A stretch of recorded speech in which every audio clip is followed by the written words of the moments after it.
Агенцијата за млади и спорт и Цевитана со легендата на спортското новинарство Зоран Михајлов ви ги представуваат македонските спортски легенди.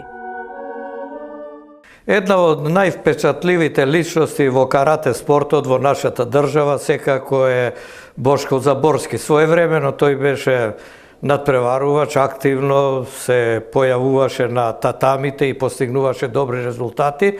А потоа, откако почувствува дека местото му е меѓу тренерите и дека може да дојде до полн израз и оној квалитет што го има како педагог, се префрли во тренерската фела и веќе тука почна да бележи врвни резултати, како што впрочем бележеше кога беше и активен каратист. Да кажам и тоа дека каратето сега е посебно интересно не само кај нас во Македонија, туку и во светот, бидејќи карате спортот, знаете, стана олимписки, па од 2020 година во Токио и каратистите ќе ги гледаме на татамите во борба за олимписките медали. Токму оваа емисија е посветена на Бошко Заборски, човекот кој има едно убаво минато во карате спортот, се уште е активен и се уште ќе работи за унапредувањето на овој спорт во нашата држава. За него интересен е и еден друг податок. Се работи за еден навистина интелектуалец кој покрај тоа што го заврши природо-математичкиот факултет, сообразили, заврши и факултет за физичка култура, спорт и здравје, магистрираше, сега спрема докторска дисертација, па со ова мислам дека се е кажано. Јас, Бошко, кажав за овие последни твои титули, така да речам, околу дипломите, магистратурите, подготовка на докторатот, ама гледачите ќе ги интересира како се најде Бошко Заборски во карате спортот и кога беше тоа? Па добро, јас се би започнал, благодарам нели што ме повикавте во емисијата. Тоа беше многу одамна. Јас сум роден во населба Влаја. Нели во нашата населба во тогашното училиште Јосип Брз Тито, така се викаше, се отвори секција за карате. Тогаш паметам дека нели ние сите како млади, како и денеска, што е овој голем дел од нас, се запиша и почнавме да тренираме карате. Меѓутоа, за жал, таа секција за година или две ја напушти салата и ние некако останавме без тренери, нели? На улица, што се вика. Така да тогаш имавме еден исклучително добар педагог и професор во тоа основно училиште Неделко Неделковски и тој поквалитетните нас што бевме предодредени за спорт не собри, почнавме да играме ние сите кошарка. И сакаме да кажем дека и во таа кошарка станавме нели државни прваци на оние основни училишта. Меѓутоа, желбата мене за овој спорт не ми изгасна, така да јас на 18 години тогаш замина во, тогаш беше карате клуб Лепенец, бидејќи тој ми беше најблизок клуб, во Ѓорче Петров на Србата. Да. Во Ѓорче Петров имаше уште еден клуб, тој со голема традиција, Мирчацев, меѓутоа јас отидов во овој Лепенец. Овој карате клуб имаше млади возрастни категории, меѓутоа сакам да истакнам дека и во тогашна Југославија, значи овие за јуниори во екипно борби, оваа генерација на млади каратисти. Ова која година се случуваше? Ова е 80-тите години, 82, 3 или 4 година, кога Лепенец стана бронзен медалист, значи екипно во борби во тогашна Југославија. Значи тој клуб млад. Раде Герковски беше тренер на тој клуб.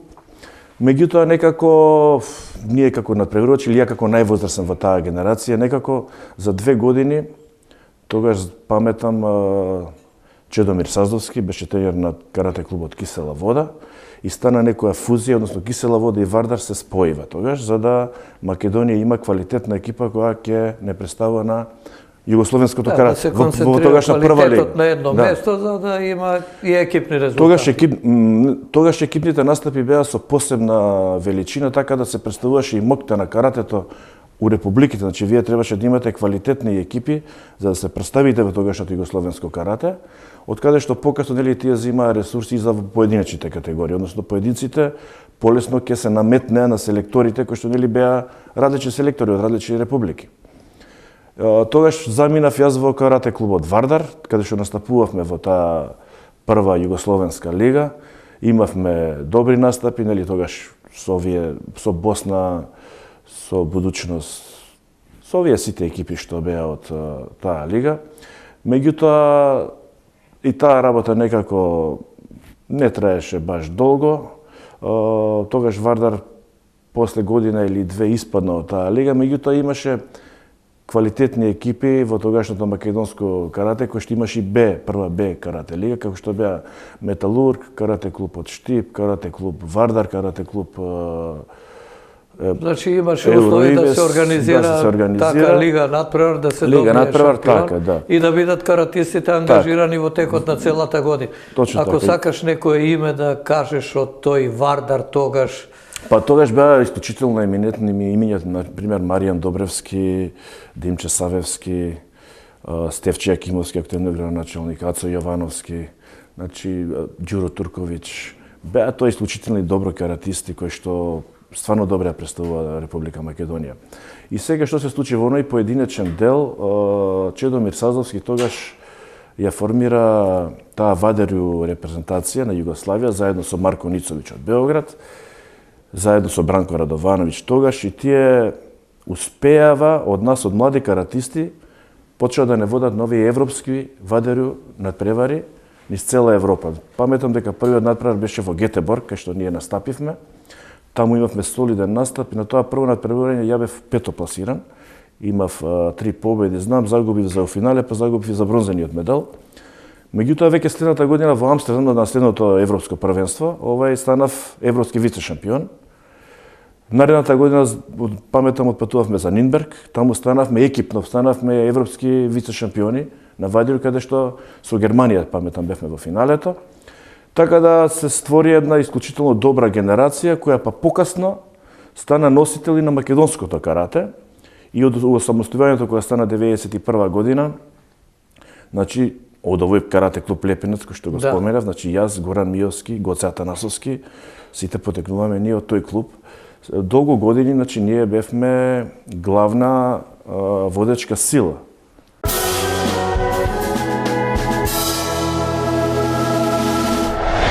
тогаш кога почна таа транзиција, каде се најде карате спортот во Македонија? Дали не се подуплашивте малку дека веќе нема услови да продолжите, а веќе сте постигнале меѓународни резултати? Не се уплашивме за тоа што спротивно од денешните услови тогаш сениорскиот оддел беше многу богат. Имаше во Македонија, да речеме, 10 или 20 сениорски екипи, кои што има по 10 до 15 сениори во своите редови. Значи, не е како сега, да речеме, имаме ние денеска имаме категории, одредени тежински категории, каде што се по 8 или по 6 надпреварувачи, некаде се 10. Тогаш ја паметам во тешка категорија, каде што јас настапував, редовно беа над 20 надпреварувачи во Македонија. Јас сум, значи, повеќе крате државен првак, тогаш настапував во тешка категорија. Меѓутоа, мене многу не ми одговараше тешка категорија, бидејќи тогаш границата тежинска беше многу ниска, беше над 80 килограми, а мојата конституција, јас колку и дослабам, некако е на 84, така да мене воопшто не ми одговараше тешка категорија, меѓутоа ја бев принуден да се надпреварувам во таа категорија. Сега, например, е полутешка категорија до 84 килограми, а тешка е над 84 килограми. Во денешни услови. Добро, се менува тие тежински категории, не само во каратето и во други вид спортови. А можеби па и поради таа тежинска граница што беше толку ниска, можеби за тоа па и таа тешка категорија беше, значи, полутешкашите, сегашни и тешкашите беа заедно. Така да беше многу масовна. Меѓутоа, интересно е да се каже дека тогаш... Ја викавте апсолутна категорија, бидејќи беа здружени или пак апсолутна беше најтешката? Најтешката беше апсолутна категорија и ја бев бил, значи, шампион и во таа, во апсолутна категорија. И некако ако бидеш првак во апсолутна категорија, ти како да си, нели, првак на сите категории, тоа што така се третираш, имаш и такво ниво на почит и респект. Интересно е да се каже дека имаше години кога воведоа таа апсолутна категорија да се надпреварува со голи раце, значи немаше никакви протектори. Тогаш воведоа еден мали протектори, некако денешниве, меѓутоа во апсолутната категорија немаше протектори, таму борбите беа со голи раце, до 1,5, малце по традиционален начин на бодување, потешко се дава поените, мене таму повише ми одговараше и повише, нели, се наоѓав и се пронаоѓав. Сакам, значи, во врска со мојата кариера да кажам уште една работа. 7 или 8 пати сум исто државен првак сме биле во екипни дел, меѓутоа со различни екипи. Затоа што јас, нели, Горан Миовски, тогаш и Гоце Атанасовски, секоја сезона или на секоја втора сезона, тогаш менувавме клубски средини, така беа приликите, така да бевме државни прваци и со Металург, и со Водно, и со Кисела вода, и со ЕВ Енергопромет, со многу екипи успеавме, со Цветан Димов, на крајот на кариерата успеавме да станеме прваци на Република Македонија. Токму и тоа што имаше многу екипи, имаше масовност и едноставно можеше да се добие и квалитет. Често надпревари меѓу себе, а тоа е многу добро за секој спортист да има што повеќе надпревари. Сега кога ги споменав надпреварите, ајде сети се на некоја борба твоја што била вака драматична, интересна. Си мислел дека си на работ на поразот, па доаѓа до пресврт или пак си инфериорен, па во завршницата доаѓаш до победа. Има такви ситуации во овие боречки спортови. Имаше, значи, радни ситуации. Сега ќе ви кажа мене што ми оставило впечаток. Значи, јас 2 години тренирав карате и нели кажав од Лепенец преминав во прва Југословенска лига. Меѓутоа, ние имавме некое митско за нив гледиште дека југословенските репрезентативци се многу подобри. Например, у таа Југословенска лига јас имав таква среќа или несреќа да се сретнам со Драголјуб Фатич, да речеме од Никшич, кој што беше 10 годишен репрезентативец на Република Југославија, а тој например заврши, знам, у таа лига нерешено 5-5 со мене. Исто така со еден Ивандич од Босна, исто страшен репрезентативец. Во сред Босна 6-5 ме победи, меѓутоа беше многу неизвестно. Така да, значи, не беше тие вака, тоа беа преполни во Скендерија, преполни сали каде што имаше разни притисоци. Лига на преварите има посебна драж, каде што и ние со посебна љубов и ентузијазам настапувавме за екипите во кои што настапувавме. Значи, со овие југословенски репрезентативци многу добро, нели, се снајдовме, излегувавме на крај.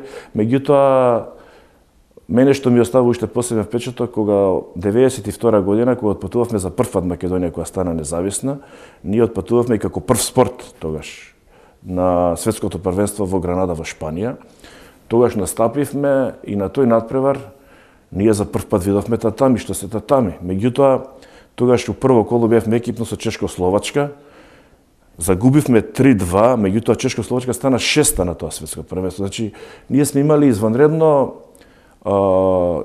голем потенцијал имаше во тие години во македонското карате, кој што за жал за кратко време тој потенцијал некако успеава да го намалат со меѓусебните кавги што тогаш ги имаше карате федерацијата. Да, долго време имаше кавги. Дури ние новинарите не знаевме кој е карате она вистинското. Токму така, една цела златна генерација тие успеава, нели, да уништат. Не дојде до израз оваа генерација која што ви кажам, значи браќата Лазаркови, Горан Миовски, Бошко Заборски, Елвир Куртановиќ, Маријан Добревски, Властимир Јовановиќ, Крцковски, Трајан, значи све се тоа исклучително врвни каратисти, а после нив се појави уште една генерација, Давор Панијан, Аломеровиќ, Бисерка Тушевска, Чешелковски, Кристијан, нека ми извина сега ако некој заборам, Ивица Саздовски, која што, за жал, и таа не успеа да направи резултати какви што можеше да оствари, бидејќи имаше потенцијали во себе. А што мислиш, Па тогаш сите тие кавги допринесоа на работата на клубовите, па и репрезентацијата нормално. Па допринесоа тие кавги допринесоа да се уништат генерации и после јас паметам кога станував селектор, јас во 2000 година станав селектор на јуниорската репрезентација до 2004.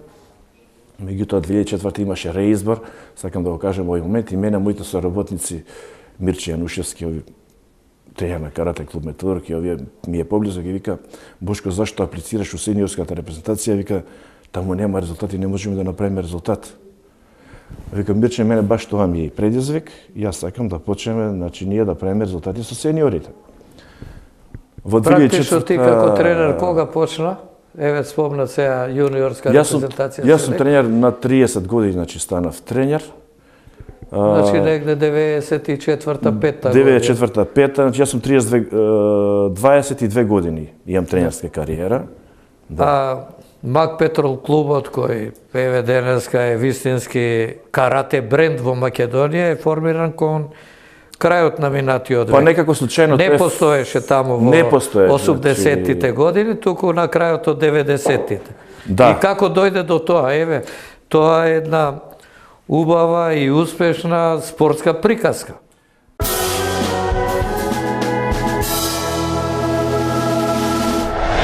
Па јас се запослив во оваа компанија, во Мак Петрол, една исклучително квалитетна компанија, каде што Андреј Осисовски, кој што беше тогаш генерален, директор, сега председател на таа компанија, се уште, виде дека јас тогаш работев како тренер во карате клуб Шампион, меѓутоа кратко време, година и пол, тој ни даде шанса да формираме ние веднаш клуб. Тој клуб некако случајно баш е формиран на 5.3.1997 година, јас сум роден 5.3.1964 година, некако тоа случајно така се совпадна. Од таа година, од 1997 година па се до сега, мислам, Мак Петрол е една од главните перјаници или локомотиви во македонското карате. Забележа многу врвни спортски резултати, многу светски медали од официјални првенства, од европски официјални првенства, од светски универзитетски, од светски игри на боречки спортови.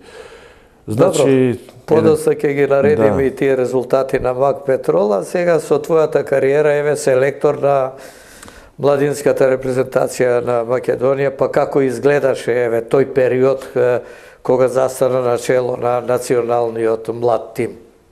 Со националниот млад тим, тогаш се ствараше таа една, не беше во некоја голема организацијска поставеност Карате Федерацијата на Македонија. Паметам тогаш Сейдо Теофиловски беше, па се уште имаше караници, не беше уште ставено како што треба. Јас тогаш повише бев ориентиран и свртен кон моите клубски надпреварувачи. Тоа беа надпреварувачи од карате клуб Мак Петрол.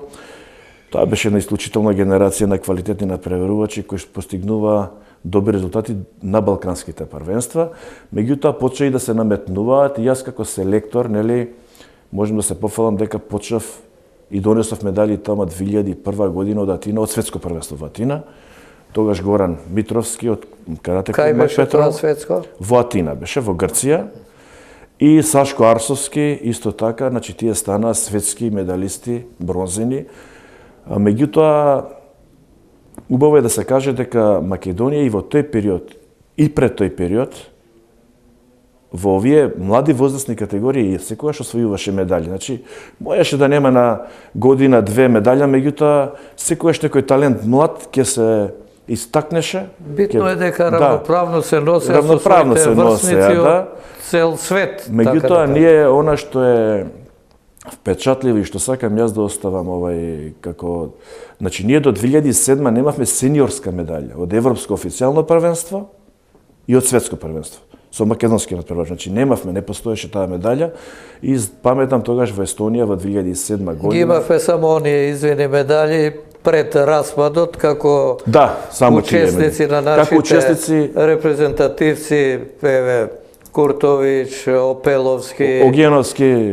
Па имавме и други тоаш, Властимир Јовановиќ, Кечевски покојниот во Маријан репрезентацијата Добревски, на Луица Гашева, тие беше укатите поранешна Југославија. Ова нарочно се вратив назад малку да ги споменеме тие асови од минатото, да се види дека има подлога. Па имаше подлога, имаше страшна подлога, меѓутоа јас кажав, една од главните причини кои што ние еден период немавме успеси беше внатрешната наша некомпактибилност и кавгите кои што избија. Меѓутоа, фала Богу, еве тие се надмина, така да почнавме ние после како млади тренери. Не сакавме да дозволиме на нашите генерации да им се случи тоа што ние го поминавме. Тоа беше главната причина, што ние бевме покомпромисни, само за да овие генерации успеат и да не бидат жртвувани. Се изнаоѓа решенија да може во мир да тренираат, да настапуваат. И испадна дека е тоа добро. Значи, Македонија од 2007 година почна више, која јас станав, ја 2004 станав. Твоето чувство како селектор кога младиве момци во Атина ги освоија медалите, сигурно. Па тоа е едно извонредно чувство, тогаш тоа уште повеќе вака те запали, да речем. Тогаш имавме и двајца надпреварувачи кои што се бореа за бронзен медал, не успеа, значи Ивица Мастев беше и Мартин Димитров, значи дури 4 шанси до своите светски медал. што беше едно исклучително нечио, значи. И што велиш тогаш? Бошко засукај ракавите. Па засукај ракавите и еве сега имаме квалитет, треба да го издигнеме. Го надминавме овој дел каде што со јуниорите, дај сега да видиме овие иста оваа генерација, бидејќи има потенцијал и квалитет, да видиме да се направи нешто повеќе со нив во овој сениорски дел, кој што е нели главен дел. Ова е сениорската медаља. Од кои клубови доаѓаат тие момци тогаш? Па тогаш доаѓа претежно репрезентацијата беше составена од Мак Петрол, првачи од Мак Петрол, од Штип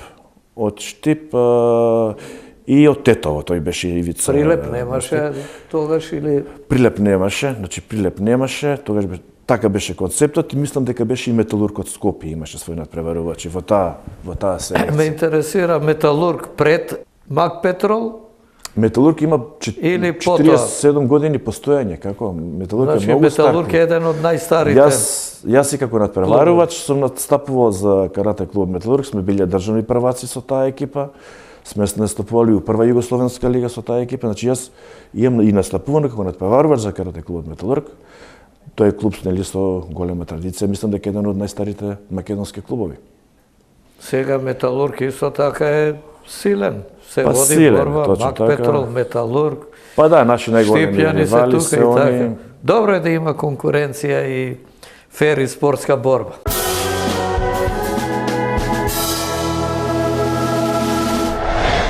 Стануваш и селектор на студентската репрезентација на Македонија, па учествувате и на универзијади, а универзијадите не се би рекол ништо послаби од светските првенства или Точно така. европски. Јас сега ќе кажам, значи од 2004 година јас станав селектор на сениорската репрезентација на Македонија и селектор на универзитетската, значи двете функции ги паралелно ги држав.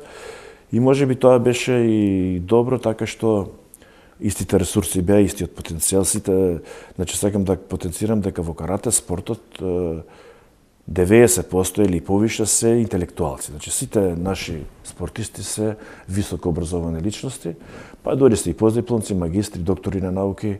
Мислам каратето е спорт кој што бара малце поголема интелектуална предреденост и подготвеност, ако сакате да бидете успешен. Така, значи, тоа влијаеш и сега и во овој студентски дел, каде што вие официјалната репрезентација ви е студентска, а со неа работите во текот на цела една тренажна периодизација, многу лесно е со неа нели да продолжите да правите континуирани успеси. Меѓутоа, она што е забележително е тоа што значи од кога ние од 2007 година кога Иво Цветковски во Естонија и Сашко Арсовски во апсолутна категорија освојува медали за прв пат, после нели секоја година почна да се нижат медали, се појави Наташа Илиевска, Ардита Исени, Огнен Груевски, Ферат Корболичи, Мартин Несторовски, значи Жарко Арсовски 2010 на светското првенство во Белград и се створи една исклучително добра генерација на каратисти која што еве дел од нив и ден денес настапуваат, меѓутоа веќе се полека во залез нели на своите кариери, бидејќи се сите на 30 години веќе. А условите какви беа за разлика од оние твоите почетоци кога рече останавме без сала и клубот се растори, сите тргнавме на различни страни. Сега благодарение на компанијата Мак Петрол и благодарение на компанијата Макстил, значи Андреј Јосифовски и Минчо Јорданов, почна да вложуваат финансиски средства во спортот, што испадна значи еден главен показател и тоа даде една голема енергија да ние можеме надпреварувачите да ги задржиме, да можеме да ги плаќаме, да може тие после завршувањето на своето образование нели да добијат нека финансиска надокнада и ние подолг временски период да успееме да ги задржиме во карате спортот, зашто видовме дека само на тој начин, никако другачие, ќе можеме ние да направиме квалитетни сениори. Не може веднаш тој кој ќе стане сениор, има изузетоци, меѓутоа исклучоци има, меѓутоа не може веднаш кога ќе стане сениор и вие веднаш од него да очекувате дека тој ќе ја порази цела Европа или цел свет, треба еден значи период на негова адаптација. Меѓутоа кога еве сега правиме анализа и кога ги складираме резултатите и статистички, ние ќе видиме дека кога тие ќе станат, кога ќе добијат само доверба и кога ќе станат значи стандардни репрезентативци, добивате една форма стандардна и секогаш од нив вие како тренер можете да очекувате медал. Сега ние како мала држава, јас секогаш кажувам дека во карате спортот има 10 тежински категории. 5 тежински категории се кај машките и 5 тежински категории се кај жените, значи тие се реципрочно на исто ниво стаени. Вие треба да имате 10 квалитетни сениори, а да очекувате да освоите една медаља. Ако земете две, вие сте завршиле многу голема работа, затоа што од 2007 година, сега 2017, тогаш земавме за прв пат 2 медали, никогаш не сме земале 2 медали. Значи, секогаш сме земале по една медаља, меѓутоа благодарение на тоа што секогаш сме имале 10 добри спортисти. Секоја категорија, скоро секогаш не беше... И тоа не е мала работа да се освои еден медал на голем надпревар, тоа покажува дека има квалитет. И кога ќе се земе предвид дека ние сме мала земја и по бројност, околу 2 милиони луѓе, селекцијата нормално е помала. Точно. За разлика од Франција, Германија, кај што исто така каратето е многу популарен спорт, Шпанија, тие имаат една широка база и може да се црпи од тука квалитет. Кај нас треба да го најдеме, да мине период да созрее и да водиме грижа, што се вели, да стрепиме, да трепериме, да не се откаже или нешто, а веќе си го создал каратистот и очекуваш медали. Тука тие ситуации ме интересираат, а ти најдобро можеш да ги кажеш, бидејќи си длабоко навлезен во карате спортот. Значи сега за задржувањето на што подолго временски период на каратистите во карате спортот, значи како што кажав, да овие две компании што ни овозможија да имаме финансиски средства, тие финансиски средства допринесува да ние учествуваме на сите светски збиднувања кои што се од приоритетна категорија. Нели се формираше, тогаш беше Европска златна лига, први така се нарекуваше, па подосна светска прва премиер карате лига. И сега ова се турнири кои што се одржуваат во светските метрополи, тоа се во Париз, Ротердам, Амстердам, Хамбург, Истанбул, Милано. Значи, и ние почнавме, Лашко, Словенија исто така влезе во таа група на турнири од А класа, ние почнавме да не пропуштаме турнир со оваа генерација. Секаде каде што ќе се одржуваше турнир, ете ги македонците, ќе дојдат. Ама ние тогаш патувавме заеднички, ги здруживме силите, за да ни бидат поевтини овие патувањата, ангажиравме еден автобус, се што имаше во клубовите, дори од други клубови, стававме во тие автобуси, кога ќе се појавивме тamo, мислам, стварно бевме како една ударна сила и почна на нас да гледа со симпатии.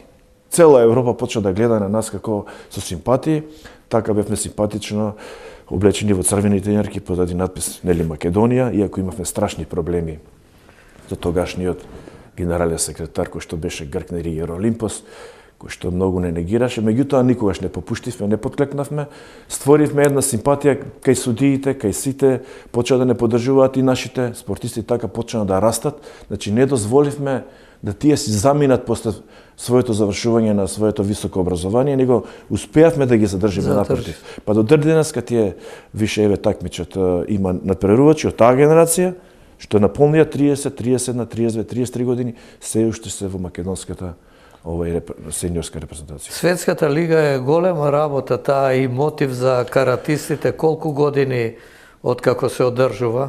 Светската лига почна во 2006 или 2007 година и сакам да кажем дека Металург, карате клуб Металургот први започна да на оваа светска лига и одма со квалитет се покажа и се одлипи од другите македонски екипи. Јас брзо го сватив тоа, и реков Бошко, мораш да идеш на овие лиги ако сакаш и ти да земеш приклучок и да успееш да имаш квалитетни надпреварувачи. Од 2007 или 2008 година и до 2010 ние редовно учествуваме на овие лиги и сега интересно е да се што направи Светската карате федерација, таа направи во овие лиги да вие од 10 учества да морате да учествувате на најмалку 6. Ако сакате да бидете бодувани, влезе во конечното класифицирање, да. Ако сакате да бидете бодувани на крај на годината, имаше прогласување како гранд при победници во секоја тежинска категорија. Јас сакам да кажем еден интересен податок. Значи вие треба да учествувате на најмалку 6 од 10 во годината и да имате забележителни резултатски успеси, медали и пласмани. Значи карате клуб Макпетрол до сега има 3 генерални победници во оваа светска премиер карате лига. Значи вие во текот на целата Ај, кој бе? година Илиевска знам. Наташа Илиевска, Жарко Арстовски и Симон Антич се од карате клубот Мак Петрол. А карате клуб Металург мислам го има Огнен Груевски и Мартин Несторовски. И мислам уште Берат Јакупи дека бил друг нема македонски овој каратист кој што бил генерален победник во оваа светска прва. Значи не сме инфериорни туку. Па не да не сме инфериорни. Секогаш гледаат со респект кон нас. Многу голема работа вие да станете главен победник на оваа светска прва премиер карате лига. Тоа ви исто како во тенисот, еве да ви дам споредба. Значи вие мора да бидете успешни на овие сите тениски отворени турнири, манифестации, Гранд Слем турнири, да соберете бодовно салдо и на крај на годината да бидете прогласен како најдобар. Значи ние како тренери еве и тоа го почувствувавме и тоа се едни големи постигнувања.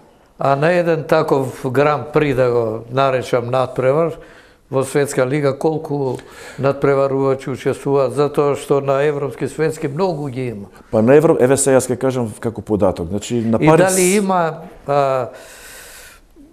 услови за настап на тие надпревари за светската лига, дали треба да се исполнат некои критериуми, норми? Оваа светска лига ја донесла токму поради тоа, бидејќи лимитираноста на европските и светски првенства, секоја држава може да го прати само најдобриот надпреварувач во тежинската категорија. Да. Значи само најдобриот. Меѓутоа за тоа ја направила светска премиер лига да може и вториот и третиот од овие држави кои што се во Франција, една категорија Јапонија, може да дадеме и двајца, тројца тројца или четворица може Да. да се дадат и да се види па и нивната сила сразмерно како тие се однесуваат на оваа интернационална сцена. И сега токму од тој момент да им се даде шанса на што поголем број надпреварувачи, овие надпревари се отворено, опен е, може секој да се пријави. Меѓутоа и бројот на држави, да речеме, на Париз Опен е 67 држави скоро секогаш. Тоа е секогаш неофицијално светско првенство. Значи вие ако го освоите Париз Опен, исто како да сте станале светски првак. Затоа што таму не само што ви се најдобрите надпреварувачи од секоја држава, што е најдобра во свет, тука ви се и најдобрите втори и трети надпреварувачи, така да вие со нив ќе си имате голем проблем. Затоа што може од овие карате веле силите да се наредат на прво, второ, трето место. Па така и бива многу пати, да. Додека на светско европско не е така, затоа што има па само по еден француз. По еден француз или по еден италијанец. И се отвара место за други нации и земји. И некојаш може вие да имате и добра ждрепка, нели, добра спортска среќа која што е секогаш потребна. Меѓутоа секогаш во третото коло ќе наидете на една ваква квалитетна репрезентација. И мора да победите, и квалитетни ако сакате да станете. Таа ждрепка некогаш и се вадите вие тренерите. Па добро, тоа е сите спортови. Ке речете тешка ждрепка, квалитетен надпреварувач, што е вистина. Сега може да налета на светски, на европски шампион, на искусен Па зашто ние каратист. тренерите кажуваме дека секогаш треба да се погоди све да станете вие светски или европски шампион, значи треба многу фактори да се погодат за вие тоа да го направите, да успеете, тој ден треба да бидете најдобри. Треба претходно да сте имале една добра периодизација, континуитет, да имате самодоверба, некој позади вас да стои, фамилијата да ве поддржува, да имате клубска логистика, федерацијата да ви дава поддршка. Значи многу работи треба да се направат да станете врвен спортист.